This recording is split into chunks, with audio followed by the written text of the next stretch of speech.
Hope I'm audible. If you have any doubts, post it in the chat section and we'll begin. So till now we had completed the trauma for individual organ systems. So as we told that any solid organ trauma in the abdomen, any solid organ trauma, according to the latest ATLS guidelines, you are going to conserve it if the patient is stable. And all the stable patients should undergo CECT abdomen to actually note down the injuries. Any hemodynamically unstable patient with a positive FAST needs to undergo laparotomy, right? So now coming down to the retroperitoneal trauma. So what happens in the retroperitoneum? We have predominantly the organs which line the retroperitoneum are the two great vessels, the aorta and the IVC. So let's divide the retroperitoneum into the three zones. So if you can see this diagram clearly, so the retroperitoneum is actually divided into three zones. So zone 1 is nothing but it contains all the major vessels. So if you can see here, there is containing of IVC. Then there is going to be abdominal aorta. So the major vessels are going to be in this region. So any trauma which is going to happen in the retroperitoneal region, typically in the zone 1, it is going to cause a lot of damage.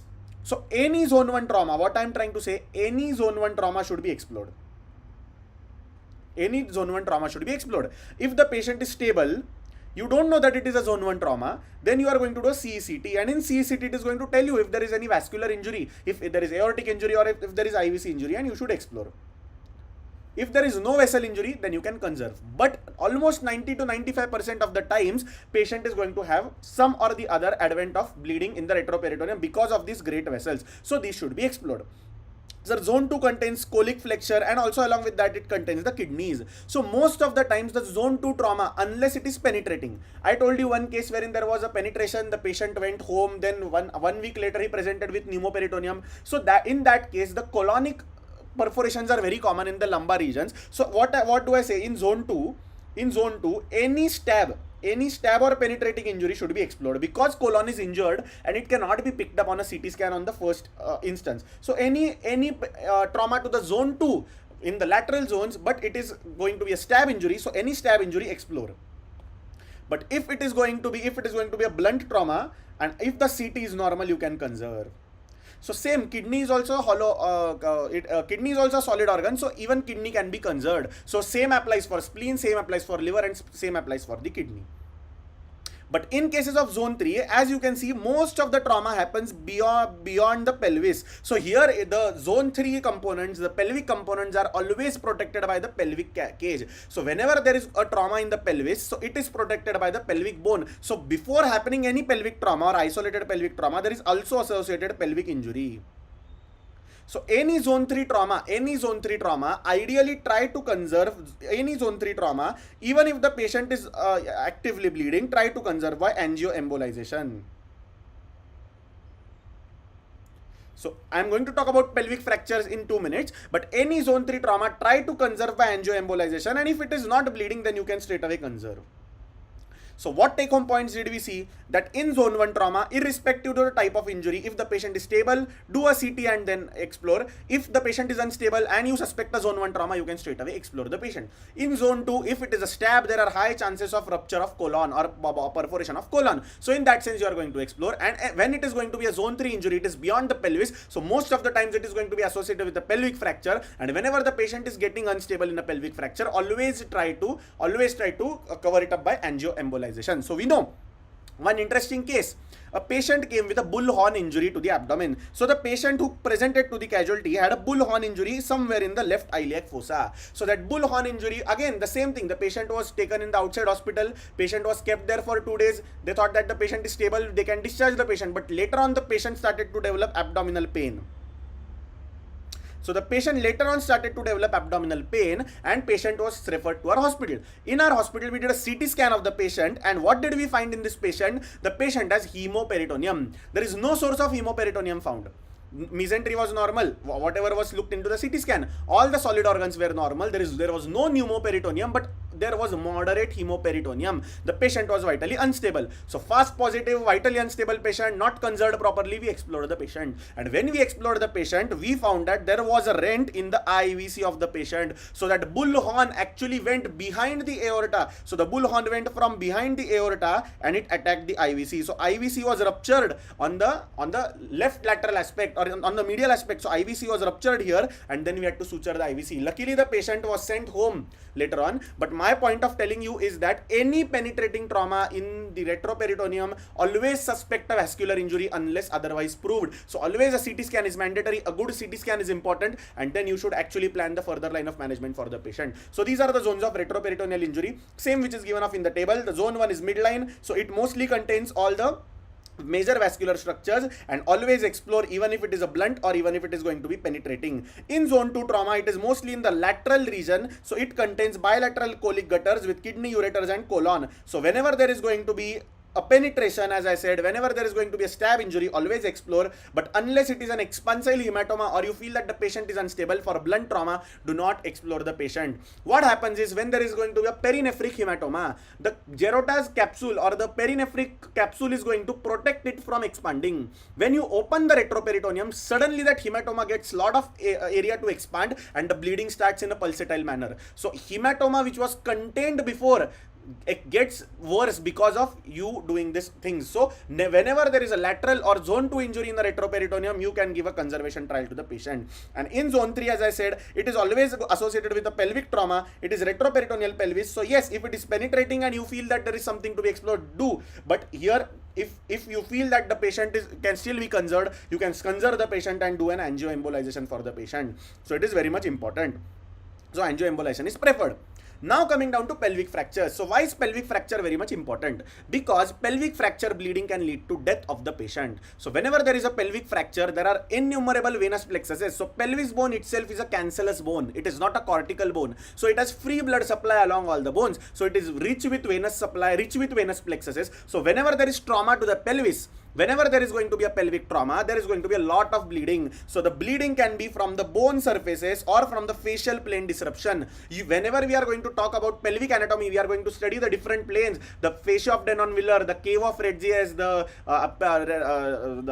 prerectal and the pararectal space, the prerectal fascia, the presacral fascia. So there are a lot of planes and fascia in the pelvis. So whenever there is going to be a pelvic disruption, there is going to be torrential bleeding in the pelvic cavity. And mind you, 80% of the bleeding is always going to be venous. And in venous bleeding, there are 5 things which we are going to do. It is P, P, P, P and P. So what is P, P, P, P? First is put pressure. Then you are, along with the pressure, there are a few studies which tell you that when there is venous oozing, you can soak the pressure pads, or you can soak the gauze in adrenaline and you can press it along. So you can, along with the pressure, you can apply pressors. So pressors as in inotropes, like adrenaline and noradrenaline, you can soak them and you can just apply to the raw side of the bleeding. Because of the vasoconstriction, naturally the bleeding is going to reduce. Another is pause. Pause, you all know that in trauma we are giving tranexamic acid, so P is pause. Then comes, yes, anybody knows? Yes, then comes the patience. So whenever there is a venous bleeding, never panic. Just pack it up and just wait for 5 to 10 minutes. Automatically, by doing all these maneuvers, the bleeding is naturally going to reduce. And even if it is not happening, then that is the time that you should pray to God. So it is just in sarcasm. But these are the P's which you should be followed. That whenever you are doing a surgery and you encounter a venous bleed, so these are the things. So whenever it is an arterial bleed, then you have to catch the artery and you have to ligate it. But whenever it is a venous bleed, so never try in haste to just clamp it, just do suturing blindly, because it will tear off the vein, and once the vein is torn, it cannot be sutured perfectly and it can lead to torrential complications. So whenever you find a venous bleed, just pack it off, put good amount of pressure, apply pressors, and then you are going to have some patience. So whenever it is there, 90% of the time the bleeding is to be controlled. If the bleeding is still not controlled, it means that there is some arterial spurt. So that is the time then you can find out for the arteries. So it is very important. So whenever in pelvic trauma, 80% of the bleeding is always going to be a venous bleeding, and whenever we are classifying pelvic fractures, we are going to classify them based on their stability. So there are many classifications for pelvic fracture. So 2 names which are important for pelvic fracture classification is tile AO classification. So tile AO is going to give you an idea of if the patient requires surgery. So tile AO is based upon the CT findings. So tile AO is a classification which is based on the CT findings, and another important classification for pelvic fracture is the Young's classification. And Young's classification is based on the patient appearance in the casualty. And it is going to tell you how has the trauma occurred. So was the trauma, what are the forces? So was the fracture because of lateral compression? So it divides into lateral compression fractures. It divides into anteroposterior compression, or it is going to divide upon vertical compression. So it is going to give you an idea about how much bleeding is actually patient having. So whenever there is a vertical compression, there is lots of damage in the pelvis. So vertical is more deadly, vertical is more deadly than anteroposterior, than lateral, because laterally there are not much structures and pelvic ally is going to be there. So laterally no much structures. Anteroposterior compression, it is going to be dreadful. And vertical, again, when the patient falls from the height or gets crushed between something, the vertical component is going to cause torrential bleeding. So the type of fractures, the Young's classification is going to tell you that how much amount of bleeding there might be happening, or how much problematic bleeding there might be inside the cavity. And after you do a CT scan of the patient, or after you do some investigations like X-ray, bedside X-ray, you are going to classify the fracture according to the type of fracture and type of stability. So what is tile AO classification? So whenever the fracture particles are stable. So type of fracture, there are many types of fracture: open book fracture, H-shaped fracture, bucket handle fracture. We don't want to go into the details, we are not orthopedicians. But as a general surgeon, what you should know, that whenever a CT scan is done, they are going to label as the fracture as stable, partially unstable, or completely unstable. So what my point of telling is A, B, C. So tile AO, A, B and C. A is stable, B is, so basically the pelvic stability occurs in two planes. The pelvic, this is the pelvis, the pelvic stability occurs in two planes. The one plane is going to be the vertical component and one is going to be the rotational component. So when there is fracture and when there is rotation problem, so this is the rotation problem. So when there is going to be a rotational problem, that is the time you are going to label it as partially unstable. And even the vertical displacement is occurring, then the fracture becomes completely unstable. So an completely unstable fracture requires fixation. Almost 90% of the times emergency surgery. So it is emergency surgery. Take to the OT if patient is unstable, or if the patient is stable and still you think that it is an unstable fracture, you can give an angioembolization trial. Whenever it is going to be an unstable or partially unstable or stable fracture, always and always important is patient should have a pelvic binder. So what is pelvic binder? We all know that there is a belt which comes, you should apply to the pelvis, and what is the right direction to apply? So that belt should come near the greater trochanters, not over the iliac crest. So most of the time the belt is near the abdomen. So it is not the right way to apply the pelvic binder. So ideally the pelvic binder should come over the greater trochanters, and that is how to judge it if it is correct. So if you are going to lay the patient supine and if you are going to apply the pelvic binder, you should be able to do a laparotomy without any haste. So there should not be a single time wherein you should say that, oh, the binder needs to be removed for a laparotomy. No. So laparotomy should be able to be done in the same pelvic binder position. So that is very important.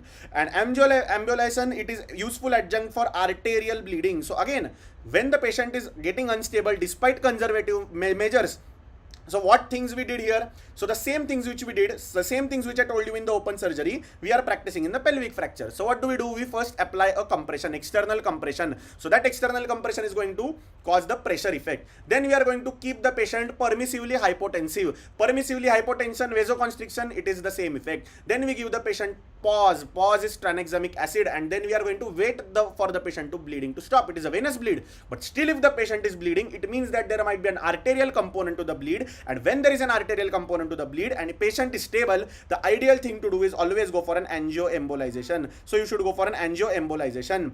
But if the patient is getting unstable, then take him to the OT and pack the cavity with mops. So again, as we talked about damage control surgery, you are going to prefer a damage control surgery, and that time you can fix the fracture externally. So don't try to put plates on the pelvis that time. Just put rods and just fix it with the screws so that the fracture fragments are not moving. When the patient gets stabilized, then we can do a definitive procedure. So it is nothing but a damage control surgery. Then comes, yes, what is damage control surgery? So whenever we do a laparotomy or might be a bone fixation, so first try to stabilize, stop the bleeding and correct the physiology. So in damage control surgery, the only thing, on the trauma first lecture I told you, the only thing to do is control the physiology. So control the physiology. So physiological control. So first physiology stabilize करो, उसके बाद में patient को OT में लेके जाके definitive procedure करो. So what is control? The first is the patient is hemodynamically unstable or there is physiological exhaustion. So what is that physiological exhaustion? That physiological exhaustion is pH when it is going to be less than 7.2, when the pH is less than 7.2, or hypothermia or coagulation derange. So if you remember, what are these three triad called as? What is this triad called as? Can anybody tell me in the comment section? I'll just check if you are alive. In the intraoperative setup, so you can put adhesive tapes in and outside the wound, and if the abdomen is not being able to close, you can place a vac dressing. So we already saw what is vac dressing in the dressing chapter. And first control the hemorrhage, control the contamination, that is if there is any abscess, if there is any nidus, or if there is any foreign body, remove that, take the patient into the pack the patient, close it temporarily, resuscitate in the ICU, and then you can take the patient for the definitive repairs after 48 hours. And if the patient has none of these, if patient is stable, if the patient has no three components, so what is that triad called as? If the patient does not have that triad of dash dash, you can take the patient for straight away early total care. So patient can be taken for early total care. So what is early total care? So in this case, you can actually take the patient for pelvic fracture fixation. If the patient requires a hepatectomy, you can straight away take the patient for hepatectomy. So that is the definitive surgery. But if you find that during this definitive procedure, don't be rigid. If the patient is getting unstable, if the patient is not maintaining BP, the patient is getting hypothermic, patient is having pH or patient is going into acidosis, don't try to hesitate that I am going to complete this ETC. Just abandon the procedure and shift the plan to DCS. So DCS or ETC is not a rigid decision, so it can change anytime. So if the patient is undergoing an early total care, if the patient is going for definitive fracture fixation, but if you feel that patient is deteriorating, just take him to the OT again and do a damage control surgery instead. So these are the things which you should be knowing. So now coming down to the spinal trauma. So why is spinal trauma important? Because most of the deaths which happen immediately, one important factor is thoracic trauma, and other important mechanism is spinal trauma. Because spinal trauma, there is going to be damage to the spinal cord, and because the patient lands up into spinal shock. So what is a neurogenic shock and what is a spinal shock? We are going to talk about it while we are going to conclude the chapter. But because of that spinal shock, initial few moments of the patient becomes sudden hypotensive, sudden bradycardic, the patient suddenly collapses, becomes paraplegic, and patient might die.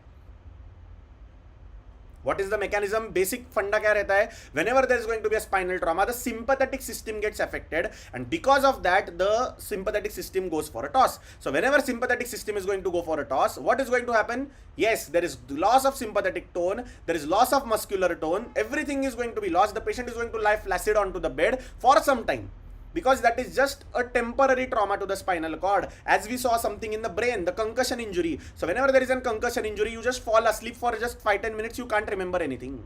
So same thing, the spinal cord, if the spinal cord loses its function for some time, the patient goes for hypotensive, the patient becomes flaccid, and then the patient recovers slowly. So then the spinal shock recovers. So because that spinal shock is the important phenomena because of which the patient might lose from your hand. So it is very important to know the spinal trauma when you are practicing on yours in your surgical OPDs or in your surgical casualties.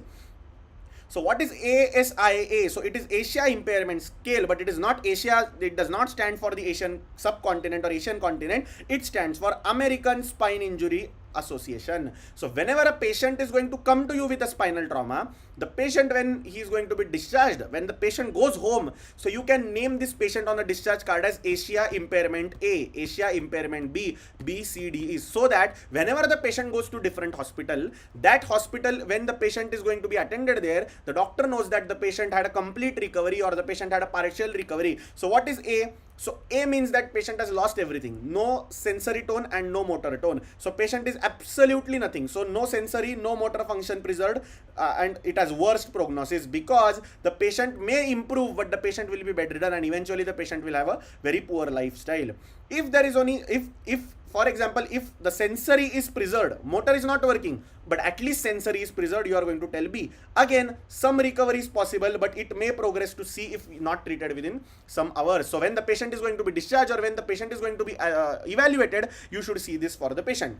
When there is going to be a complete the patient has some amount of power.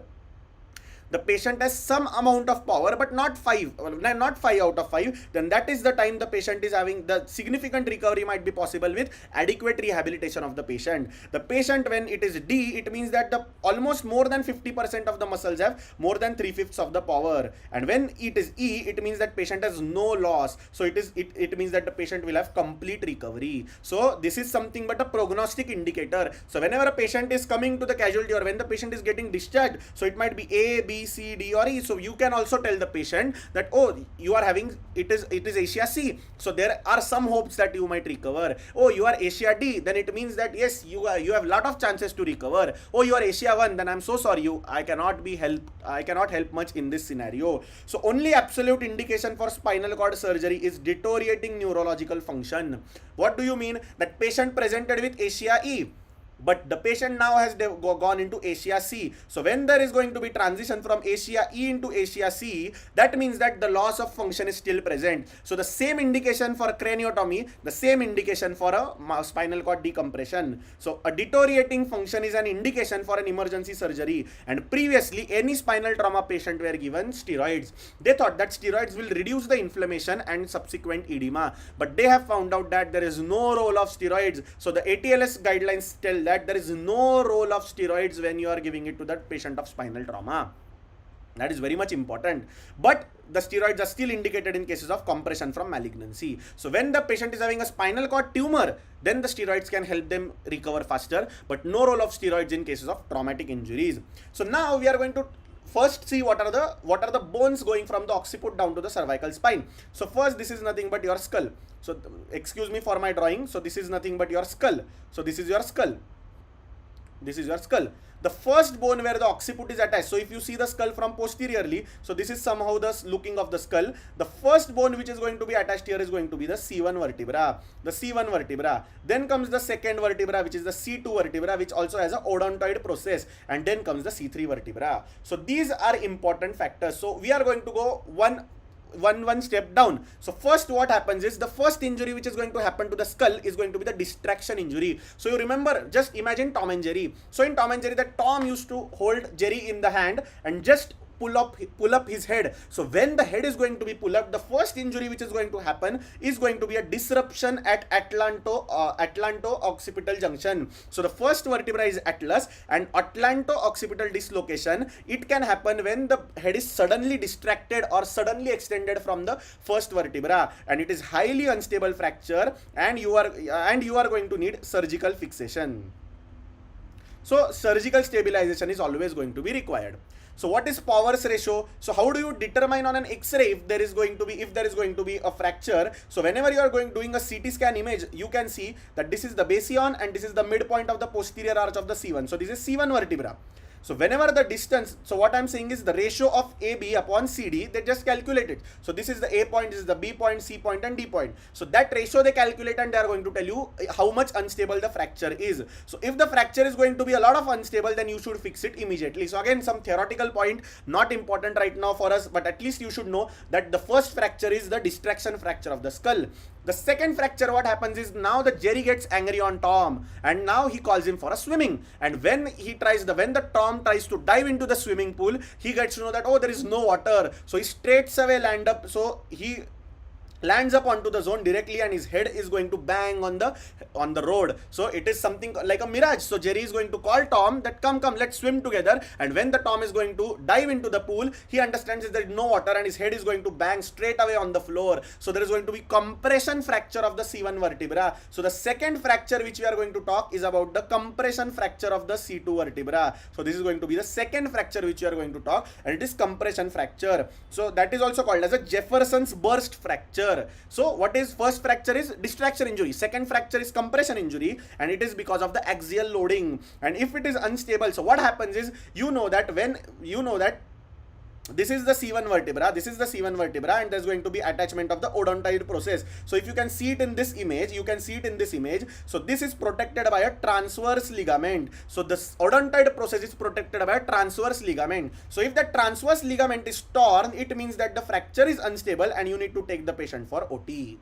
So again, what is going to happen, if Jerry is going to be suffering, straight away OT. But when Tom is going to dive, that is the time you are going to check the transverse ligament. Hence MRI is important. CT cannot tell you about the transverse ligament. So MRI is important. If that ligament is torn, you need to take the patient for the OT. Now again, C1, C2, whenever there is going to be a lot of head movement, lot of distraction forces, C1, C2 might get displaced. So again, first atlanto-occipital, then occipito second, what do we call as, yes, so then atlantoaxial. So the second C2 is called as axis. So when there is going to be distraction of atlas on the axis, it is nothing but atlantoaxial dislocation. So atlantoaxial dislocation, so here there can be an odontoid fracture or a transverse ligament injury. Again, this fracture is unstable and it is going to require a posterior column fixation, because anterior column is already weak. Here what is going to happen, this thin arch and the odontoid process both are weak, so here you are going to go for a posterior fixation.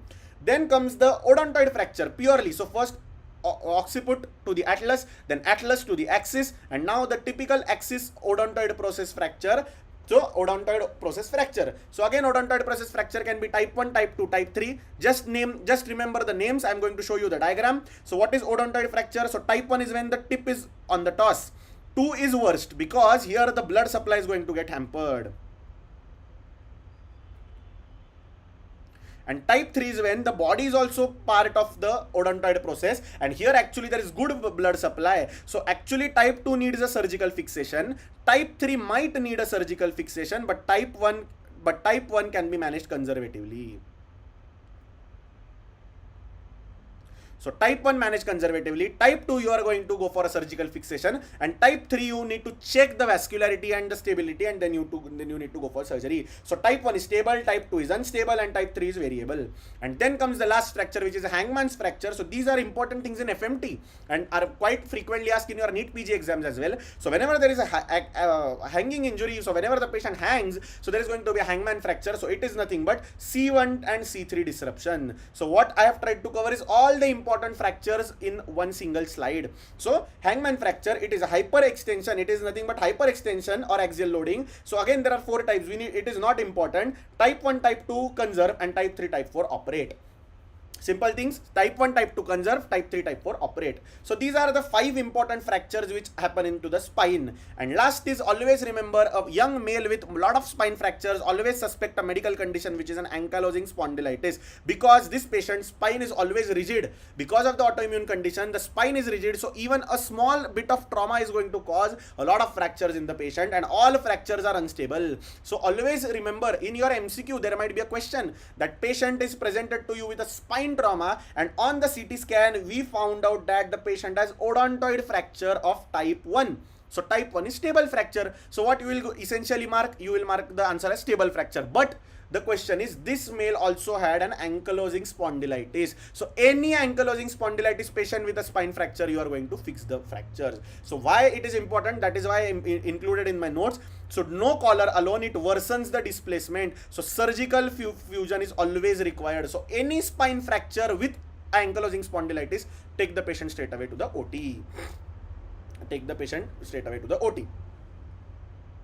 So what are the thoracolumbar fracture classification? Again, few factual things. Let's cover it up fast so that we can go ahead. So type 1 is a compression fracture. So same way when the vertebral bodies are compressed, the thoracolumbar fractures, it is compression fractures. It might be a burst because of the compression, fall from height.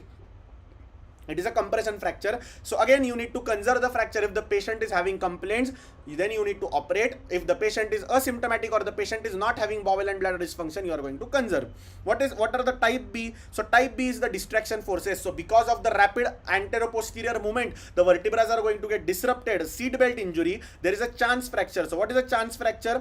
What is a chance fracture? So it is an L1, L3 level fracture because of the seat belt injury. Rapid to and fro movements of the torso because of the seat belt. The lower part is fixed, but the superior part is going to move. So it is very important. And Type C are rotational forces. So because of the rotational forces, sudden onset rotation, these all fractures are always unstable. So here all C require surgical fixation. So all C require surgical fixation. So there is one concept which is given in orthopedics typically, that is called as the three field or the Dennis Brown theory of three column. So what is three column? The spine is divided into three columns. So this is the body of the vertebra, this is the pedicle of the vertebra, and this is the spine of the vertebra. So the spine is divided, the first component is divided into anterior, the second component is middle, and third component is posterior. So ideally any vertebral fracture below C3, C1 to C3 fractures we discussed. So any fracture below C3, if out of the three columns are unstable, then it is the time to fix the fracture. If 1 out of 3 is unstable, then you can straight away conserve the patient. So that is Dennis theory of three column fixation. So there are some cord syndromes.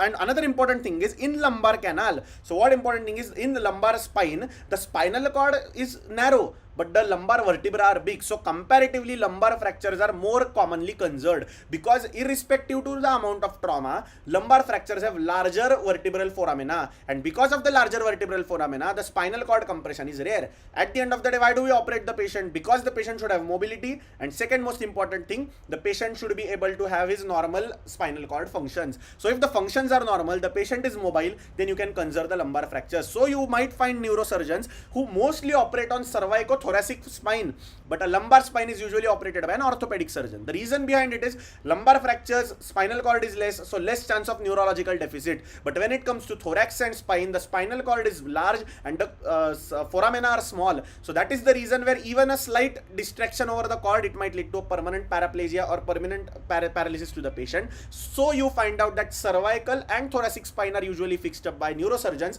and lumbar spines are taken up by orthopedic surgeons. So it is very much important for you to know.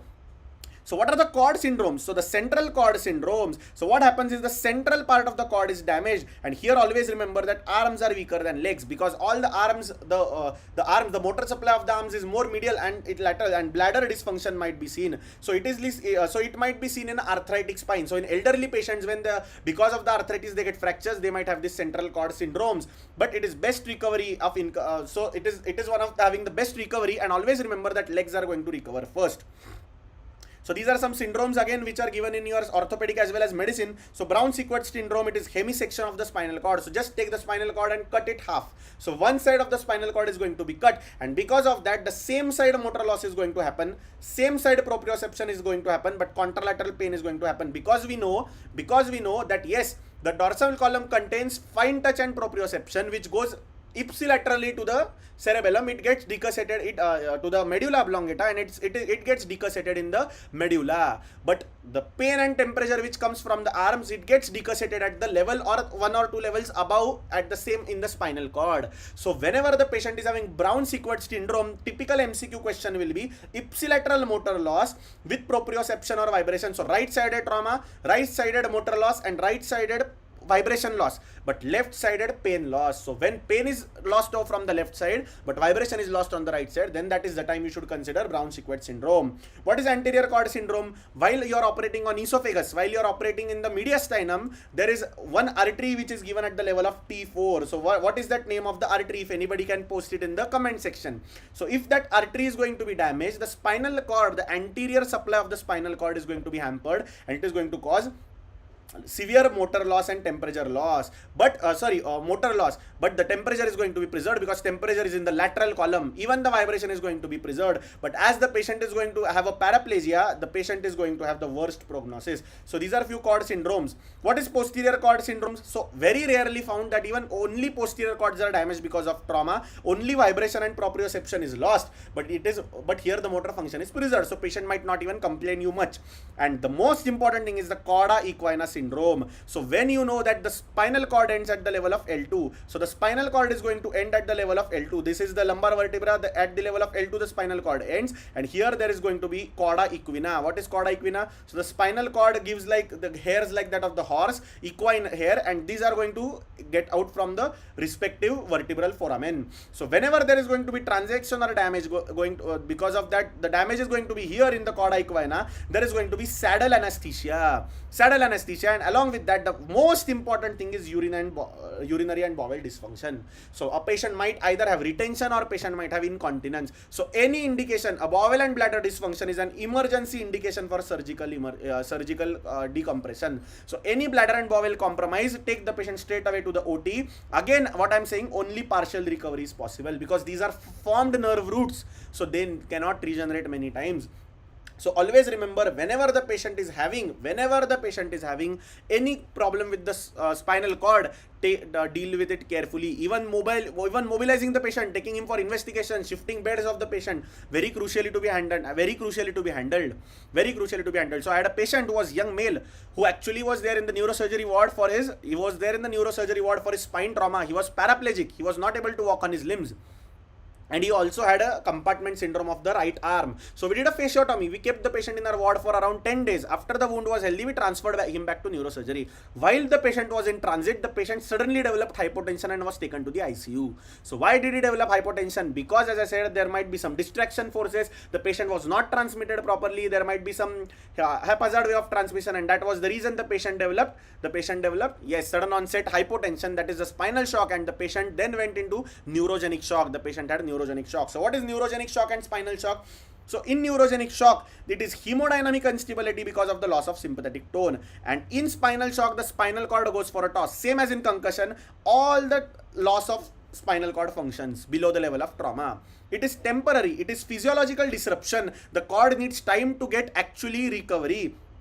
And here the hemodynamics are not altered, or even if they are altered, it is not the actual cause of neurogenic shock. It recovers within hours to weeks. So ideal time for recovery is 48 hours.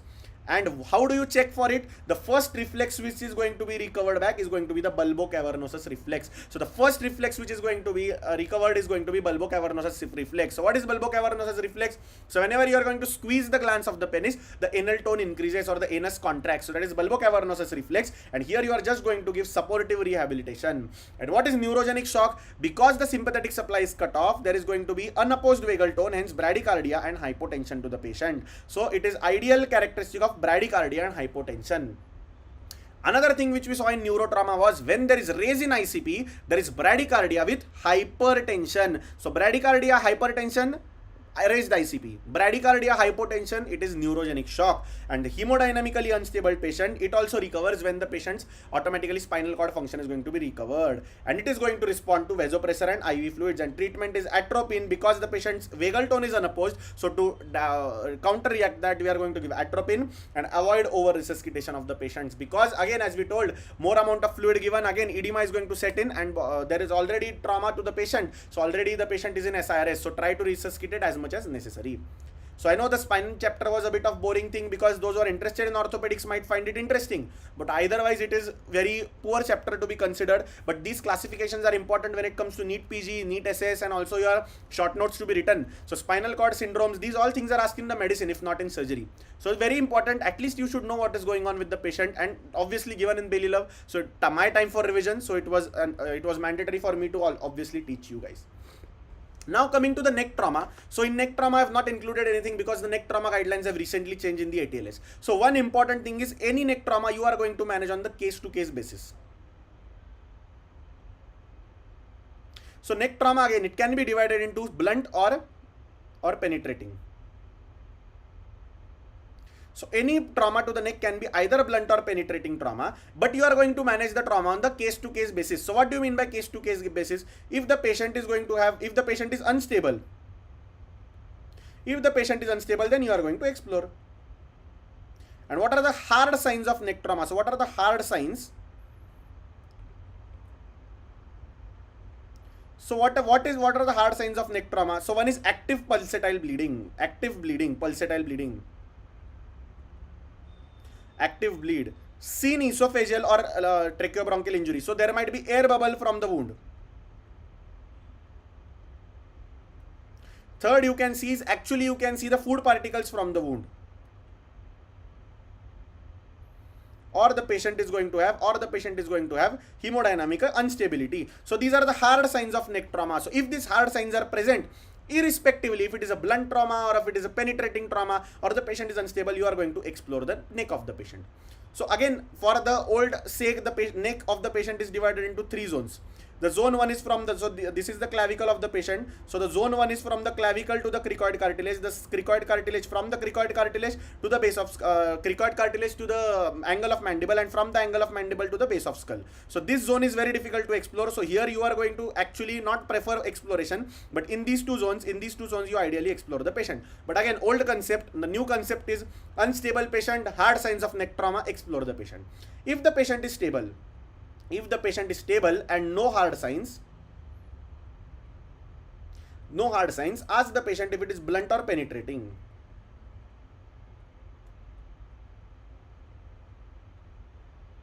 So if it is a penetrating trauma, then immediate CECT needs to be done to rule out any major structure damage. What is major structure damage? Any vessel, any vein, and if it is there, if it indicates any major damage,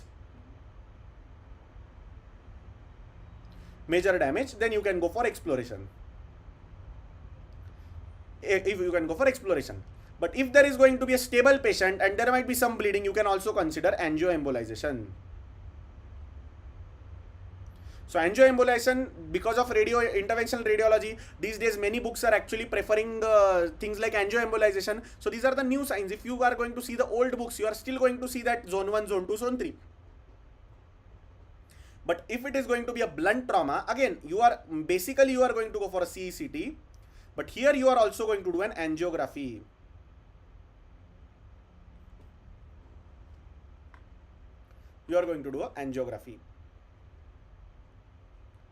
So I hope it is clear. Just write down the table and then we'll proceed.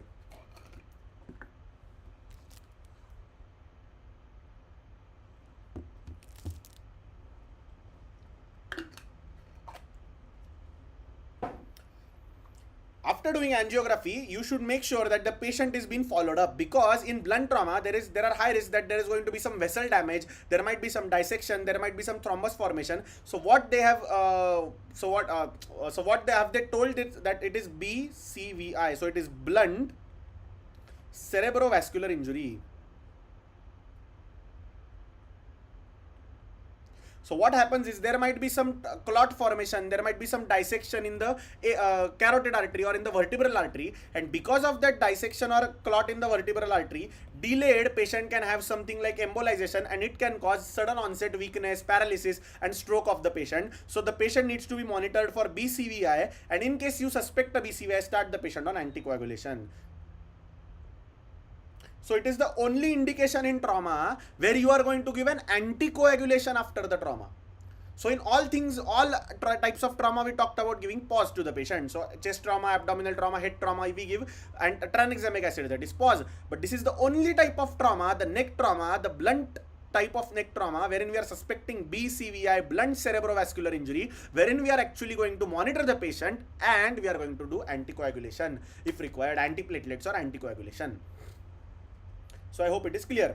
So now we'll just surf through the facial trauma, and then we can conclude that the trauma chapter is being completed. So what is the facial trauma? So whenever the patient develops any type of trauma to the face, the facial bones, the frontal bone, maxillary bones, zygomatic bone, so these are included in the facial trauma. So facial skin has excellent blood supply. As the facial skin has excellent blood supply, the healing is quite fast.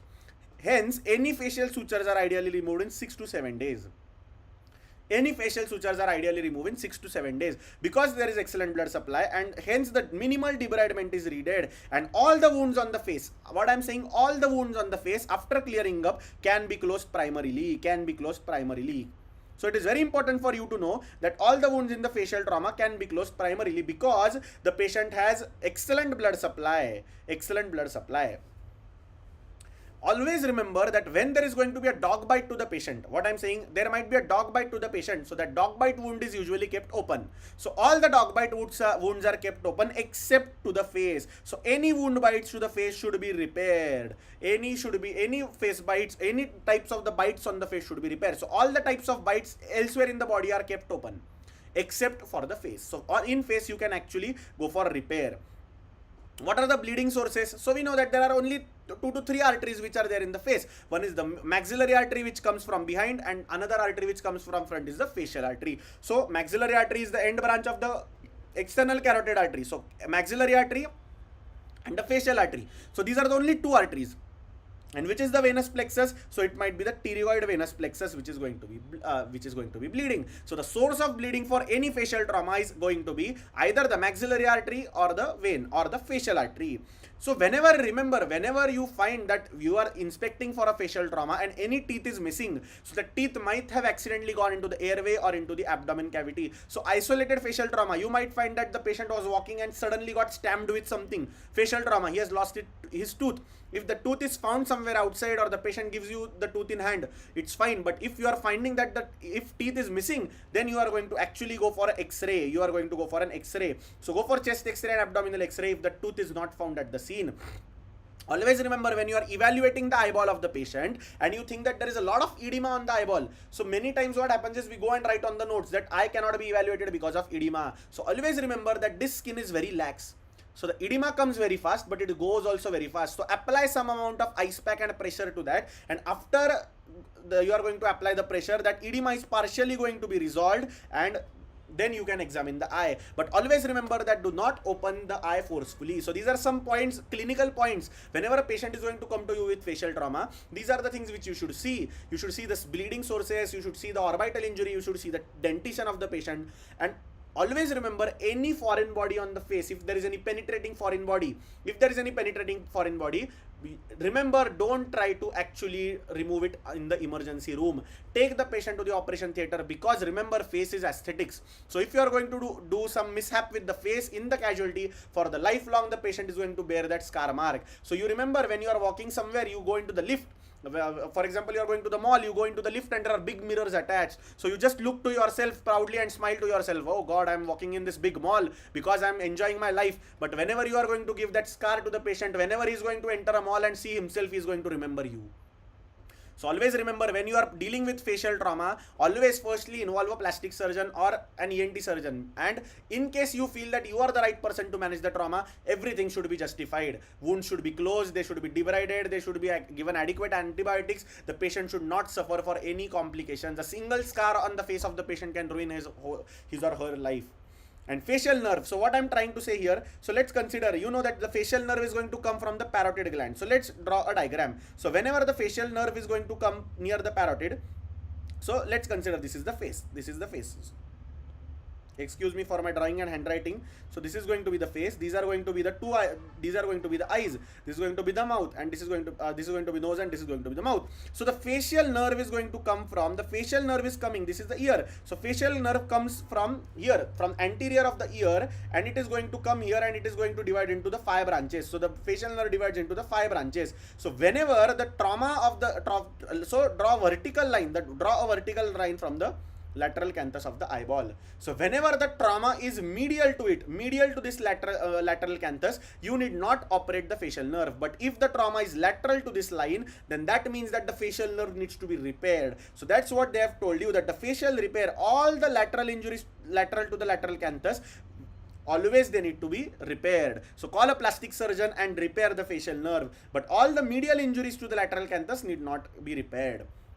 So now whenever there is going to be the fracture of the front of the face, typically that is classified into the Lee-Fort type of fracture. So Lee-Fort was a scientist who told that if the patient requires a surgery, or the patient can be managed conservatively, or does he require multiple surgeries or a single surgery. So he was a surgeon which defined that. So always remember, the Lee-Fort goes from below upwards. So Lee-Fort 1 means, so always remember, here there is a presence of pterygoid plates. So these are the pterygoid plates of the patient, and the pterygoid plates are nothing but the anchor between anterior and posterior bones of the skull.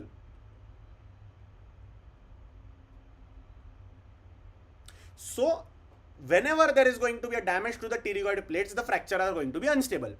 As the anterior facial skeleton, the frontal bones, the ethmoid bone, the maxilla bone, the zygomatic bone, so these bones are connected to the posterior bones like occiput, temporal lobe, parietal bone with the pterygoid plates.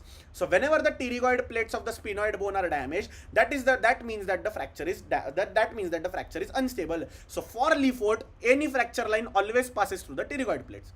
So when it just passes from the pterygoid plates to the anterior maxilla, so when this is nothing but a simple fracture, this is called as a Leafoot level 1 fracture. When it crosses the nasal cavity, there is a nasal fracture along with that, it is called as a Leafoot 2, and Leafoot 3 means all the bones are gone in the anterior compartment. The pterygoid plates are gone, the maxilla is gone, the ethmoid bone is gone, the your zygomatic bone is gone, the nasal bone is gone. So Leafoot level 3 fracture is the most complex fracture. So this again comes to you in the ENT. So when you are writing a NEET PG paper in ENT, these questions are going to come. So Leafoot 1 is nothing but the most stable fracture among all three. In all three, the pterygoid plates are involved. Zone 1 is the lower zone, zone 2 involves the nasal cavity, and zone 3 also involves the orbit and the zygoma. So these are the Leafoot fractures. So let's come here. Leafoot 1, from the pterygoid plates through the maxilla, it separates the hard palate to the mid face, and again it can be just fixed with the open reduction with internal fixation with plates and screws. That is fine. Leafoot 2 is a pyramidal fracture. So rightly said, this is the pyramidal type of the fracture, and Leafoot 2 also involves the pterygoid plates through the maxillary sinus and the nasal bridge. It separates the entire mid face from the upper face, and here again it can be associated with open reduction and internal fixation, but again it requires some amount of expertise. And Leafoot 3 is craniofacial disjunction. So there was an MCQ in, I think, NEET PG 2022, that what is craniofacial disjunction, and in options they were given Leafoot 1, Leafoot 2, Leafoot 3, and none of the above. So the Leafoot 3 was the answer. Many people think that Leafoot 1 might be the answer, because Leafoot 1, 2, 3, everybody remembers sequentially. In NEET PG you are prone for mnemonics and sequences, but here it is exact opposite. Leafoot 1 goes from below, Leafoot 2 goes just about it, and Leafoot 3 involves everything. So Leafoot 3 is from the lateral orbital wall through the zygomatic arches and complete separation of the mid face from the posterior skull base, and here it might be severely bleeding, so it might require all the people to come together, like interventional radiologists, plastic surgeons, facial-maxillary surgeons, dental surgeons, and it is most complex. So there might be two approaches, outside in and top to bottom. So what do the surgeons do? They fix one fracture at a time. So firstly outside to in, and then from top to bottom or below upward. So they start fixing one bone at a time. So that approach is used to fix the Leafoot fractures. So Leafoot rule of anatomy, all three Leafoot fractures share one common feature, that is involvement of the pterygoid plates. So always remember, whenever it is a pterygoid plate fracture, it means that it is a Leafoot fracture. Because these things are not easily taught everywhere, you just confuse it, how to recall. So these are very simple things. So Leafoot 1, Leafoot 2, Leafoot 3, the base is the pterygoid plates. Leafoot 1 is simple, Leafoot 2 is pyramidal, Leafoot 3 involves everything.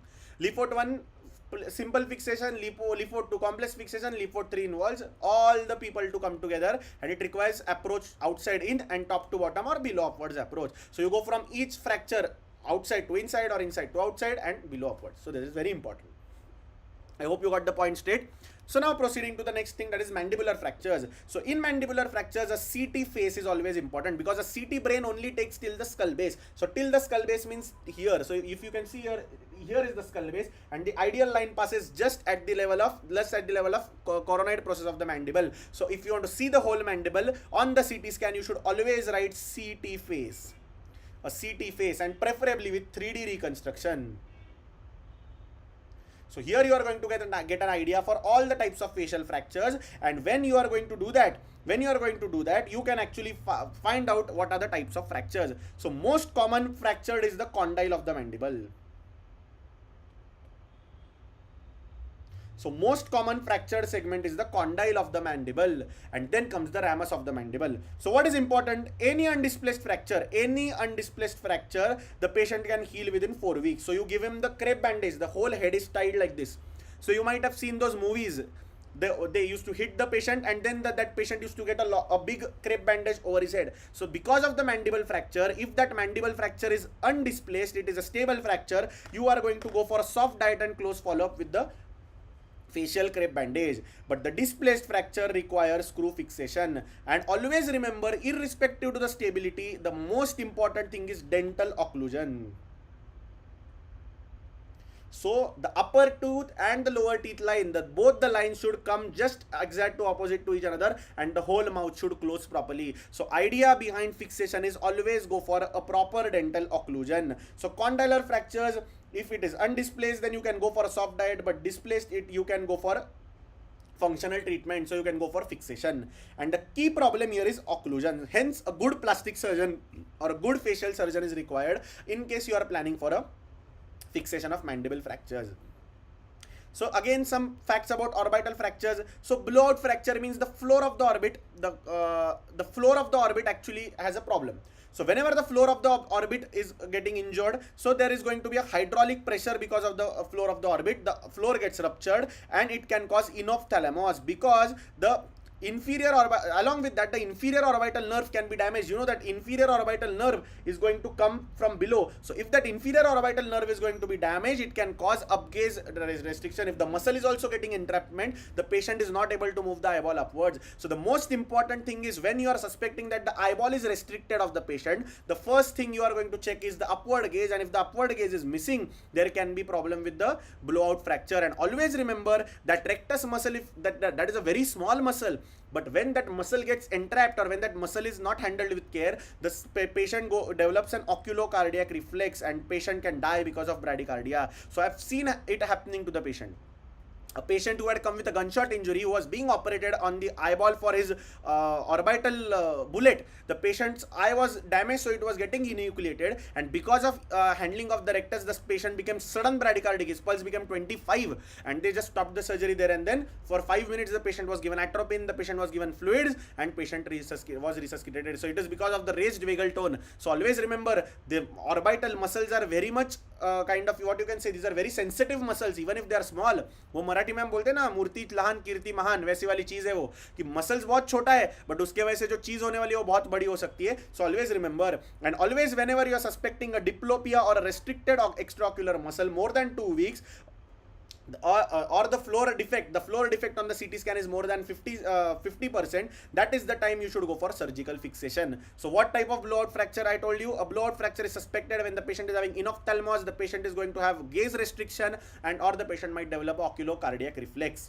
So a retroburbar hemorrhage. So many times blunt trauma to the eyeball, the retroperitoneal pad of the retroorbital pad of fat starts bleeding, and because of that there is severe compression on the optic nerve. So here the patient starts to lose vision. There is, if you see the patient's what do you can say, if you see the ICP, if you see going to see the fundus of the patient, only one sided you can see that the patient has papilledema.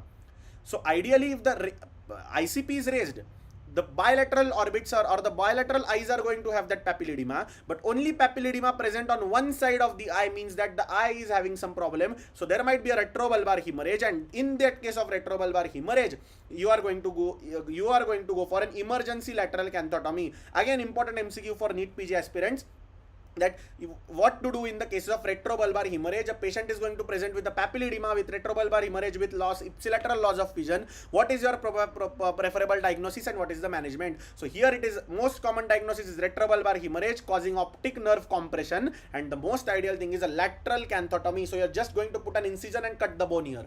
So as soon as you cut the bone, the pressure is released and the patient eyesight gets back. Also, you can add IV mannitol or acetazolamide, because these are the osmotic diuretics. They are going to reduce the ICP, same as brain. They are going to reduce the intraocular pressure. And always remember, when there is a frontal sinus fracture अगर है, the patient is going to present with the frontal sinus fracture. There might be some deformity. You just give patient antibiotics and you send the patient home, because it is not displaced.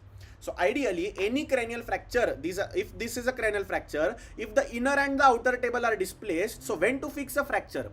Whenever the inner table is more than that of the outer table. So this is the outer table, this is the inner table. Table means the skull bone. So whenever their displacement is so much that it is more than their thickness, that is the time you are going to fix the fractures. So it is very important. Or if the patient is having neurological deficit, or the patient is having associated bleeding, those are other things. We saw it in the neurosurgery module, neurotrauma module. But same thing in the frontal sinus fracture, the patient won't have any complaints right now. But what happens later on, there might be the damage of the nasolacrimal duct. So the nasolacrimal duct which is going to go down might get damaged, and because of the damage to the nasolacrimal duct, the patient starts to develop secretions, and the secretions get stored, and when they are going to be infected later on, the patient is going to develop something called as a Pott's puffy tumor. So patient is going to have the nasolacrimal duct disruption, mucocele, and then the Pott's puffy tumor. So you might have that Pott's puffy tumor, short note in ENT. So how does it develop? So mostly after the fracture, the nasolacrimal duct is going to be damaged, and because of that, the patient might have later on, the patient might have infection, already the fractured bone, osteomyelitis, and it is nothing but osteomyelitis of the frontal bone. So if it is depressed or obstructed duct, you are always going to go for a surgical intervention, and what is the approach? It is not important. You go anteriorly and you are going to fix it up. And always remember one golden line, just add it onto the notes: any facial fracture,